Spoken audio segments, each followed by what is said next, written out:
رحمت عالم، نور مجسم، شفیع بنی آدم، میرے اور آپ کے پیارے آقا حضرت محمد صلی اللہ تعالیٰ علیہ وآلہ وسلم جو ہر لمحہ ہم پر مہربان رہے، ارشاد فرماتے ہیں: اے لوگو، بروز قیامت جو اتنی دہشت اور ہیبت والا دن ہوگا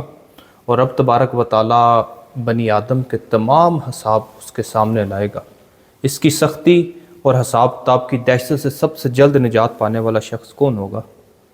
جو اپنے پیارے محبوب آقا حضرت محمد مصطفیٰ صلی اللہ تعالیٰ علیہ وآلہ وسلم پر کثرت سے درود پاک پڑھنے والا ہوگا۔ آپ بھی محبت کے ساتھ درود پاک صلی اللہ تعالیٰ علیہ وآلہ وسلم کی ذات اقدس پر پیش کرنے کی اپنی عادت کو مزید پختہ فرما لیجئے۔ صلو علی الحبیب صلی اللہ تعالیٰ علیہ وآلہ وسلم۔ اس وقت جو دن چل رہے ہیں، ملک بھر میں گندم کی کٹائی ہو رہی ہے۔ الحمدللہ ہم مسلمان ہیں اور اللہ تبارک و تعالیٰ نے ہر شعبے میں مسلمان کے لیے کچھ اصول و ضوابط کا تعین فرما دیا۔ شریعت محمدی صلی اللہ تعالیٰ علیہ وآلہ وسلم ہم پر جب نافذ ہوتی ہے تو کوئی شعبہ زندگی ایسا نہیں بچتا جس میں کوئی کمی رہ جائے، جس کو کہیں سے کوئی کسر آ جائے۔ اسلام جو ہے وہ دین فطرت ہے، دین کامل ہے، اور ہر شعبے میں جہاں رہنمائی فرما رہا ہے وہاں پر اس گندم کی کٹائی کے ساتھ اور ہر فصل کے ساتھ اللہ تبارک و تعالیٰ نے جیسے صاحب استطاعت جن کو اپنی نعمتوں اور دنیاوی مال سے نوازا، ان پر سال میں ایک دفعہ 2.5% کے حساب سے زکوٰۃ نافذ فرمائی، اسی طرح ہر وہ فصل جو اگائی جاتی ہے نفع حاصل کرنے کے لیے اللہ عز و جل نے اپنے محبوب صلی اللہ تعالیٰ علیہ وآلہ وسلم کے ذریعے ہمیں جو دین عطا فرمایا، اس میں ہر نفع بخش فصل کا 20واں حصہ بطور عشر اس کی زکوٰۃ کا مقرر فرمایا۔ عشر اسے کہا بھی اسی لیے جاتا ہے کہ یہ اس نفع والی فصل کا 10واں حصہ ہے، اور رب عز و جل نے ہم ان مسلمانوں پر جو فصل کاشت کرتے ہیں، اللہ کریم نے ان کو اپنی نعمت سے نوازا ہے۔ جب اس سے وہ پھل، اس کا نفع، اس سے جنس، اس سے گیہوں، گندم، جو بھی چیز نفع کے لیے ہم حاصل کر رہے ہیں وہ وصول کرتے ہیں، تو اللہ عز و جل نے فرمایا کہ اس کا 10واں حصہ جو ہے وہ بطور عشر دیا جائے، اور جو زمین بارانی نہیں ہے، جس میں قیمت پانی خریدا جاتا ہے قیمت دے کر، اس کا وہ 20واں حصہ ہوتا ہے۔ اور یہ دینے والے کو اللہ عز و جل نے بڑی خوشخبری عطا فرمائی ہے۔ رب تبارک و تعالیٰ کے پیارے کلام قرآن مجید کی سورہ سبا کی آیت کریمہ کا مفہوم ترجمہ ہے: اور جو چیز اللہ کی راہ میں تم خرچ کرو، اس کے بدلے اللہ تمہیں وہ دے گا، اور سب سے بہتر رزق دینے والا۔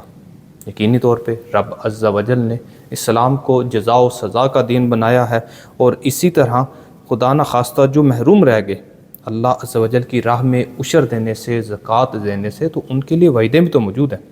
جیسے سورہ آل عمران میں ارشاد فرمایا گیا: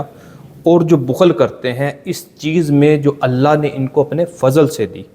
ہرگز اسے اپنے لیے اچھا نہ سمجھیں، بلکہ کل بروز قیامت جس میں بخل کیا وہ ان کے گلے کا توق بن جائے گا۔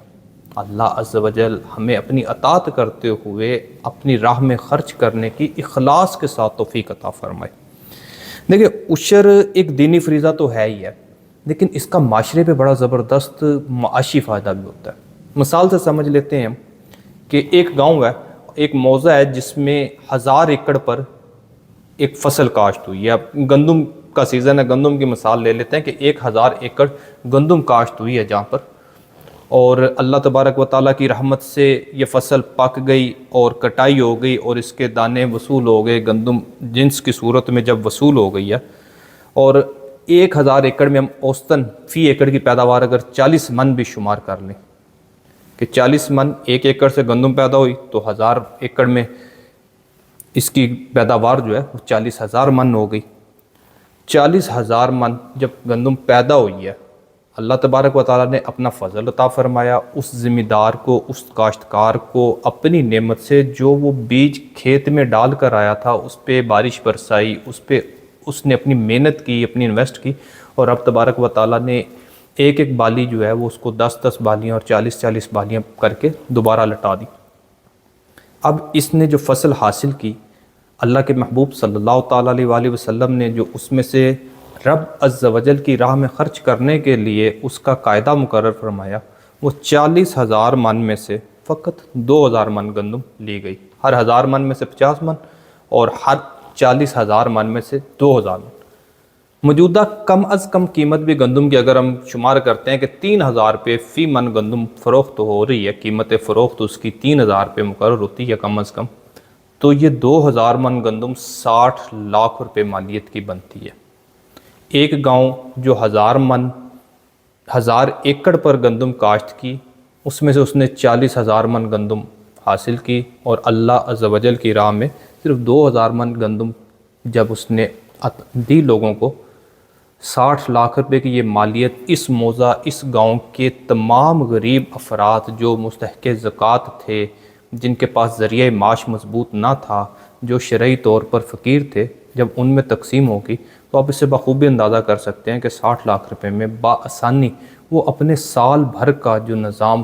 کھانے پینے کا ہے، جو گندم کے مد میں ہونا تھا، جو ایک بڑا خرچہ تھا، اللہ تبارک و تعالیٰ کے اس پیارے دین کے صدقے آقا علیہ الصلوۃ والسلام کی امت کی یہ پریشانی حل ہو گئی۔